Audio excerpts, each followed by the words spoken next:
Apalagi kalau saudara sampai pula ke Madinatul Munawwarah, tempat Nabi kita hijrah.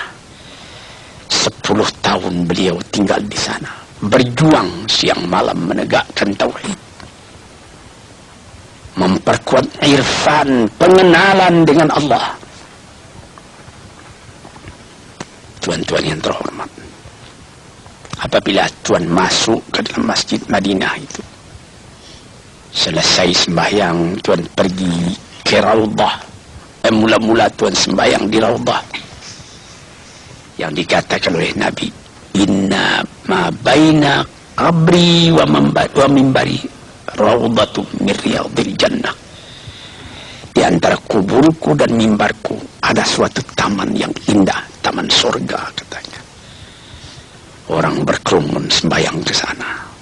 Sesudah itu pergi ziarah ke kubur Rasulullah, mengucapkan salam kepada beliau, karena beliau sendiri mengatakan, segala salam yang engkau sampaikan kepadaku, aku dengar sampai, dan itu semua aku jawab.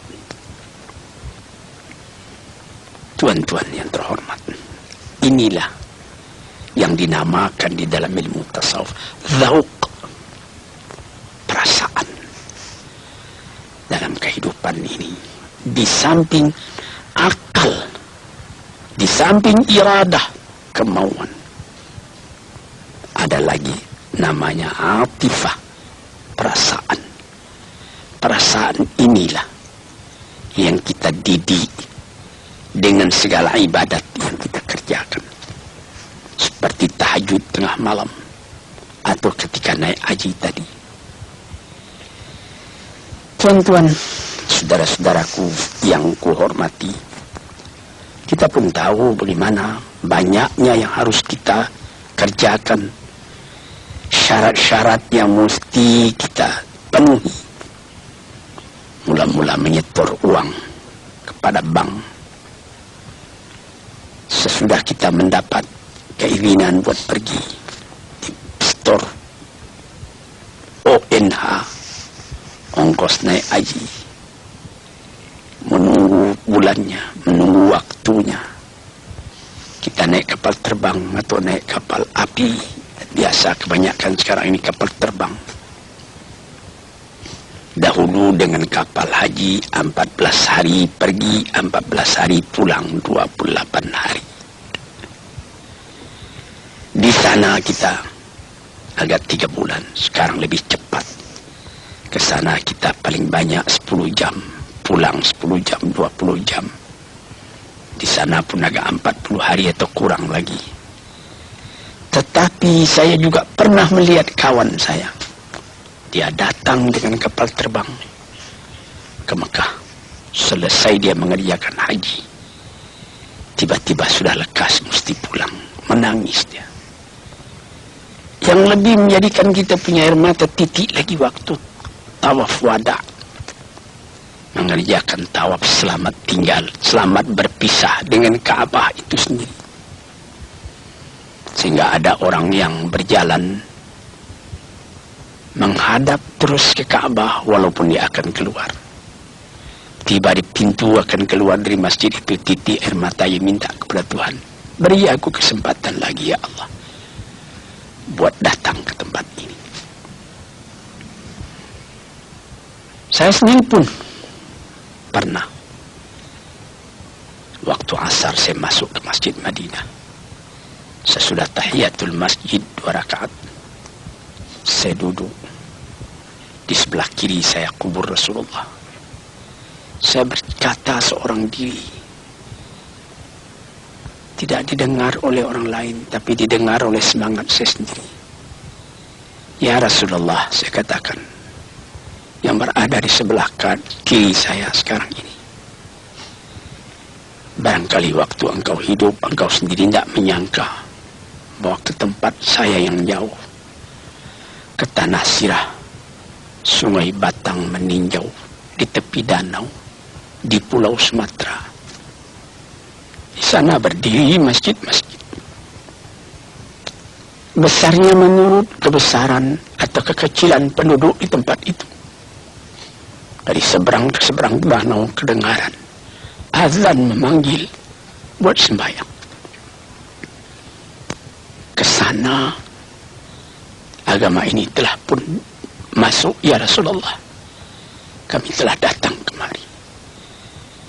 Haraplah engkau tahu. Haraplah engkau terima umatmu ini. Hati kami selalu terpaut kepada engkau. Ini salah satu perasaan yang dirasakan ketika mengerjakan haji tadi. Pernah saya ketika menerangkan hal puasa menyebut bagaimanapun kerasnya peraturan, namun dispensasi mesti ada. Yaitu seperti naik haji tadi. Ada orang tua umur sudah lebih 80 tahun. Kalau dibawa dengan kapal terbang pun sudah susah. Duduk di kapal terbang berjam-jam itu juga capek. Seperti sudah membercerai-cerai, rengkah-rengkah badannya itu kena angin. Orang yang begitu boleh menyuruhkan orang lain menghajikan atas namanya. Asal saja orang lain tadi sudah haji pula lebih dulu untuk dirinya sendiri. Malah di dalam suatu hadis yang dirawikan oleh Daruqutni dikatakan, kalau ayahmu telah meninggal, ibumu pun telah meninggal, engkau boleh menghajikan dia. Dahulukan menghajikan ibu, karena ada hadis mengatakan ibumu 3 kali Rasulullah mengatakan. Jadi dahulukan menghajikan ibu daripada menghajikan ayah kalau beliau-beliau belum haji. Di sini kita melihat lagi dispensasi yang diberikan Tuhan. Mesti gimana? Man istata'a ilaihi sabila, kita sanggup ke sana. Kalau tak sanggup lagi, cuma mengirim cinta, menunjukkan ketaatan, diterima juga oleh Tuhan.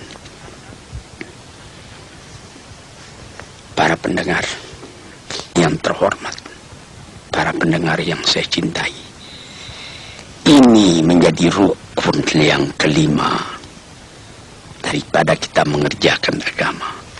Syahadat kelas 1, salat kelas 2, puasa kelas 3, zakat kelas 4, haji kelas 5. Itulah perumpamaan yang populer dalam kehidupan kita. Sehingga dikatakan oleh Nabi, Al-Hajjul Mabrur laisa lahu jazaan illal jannah.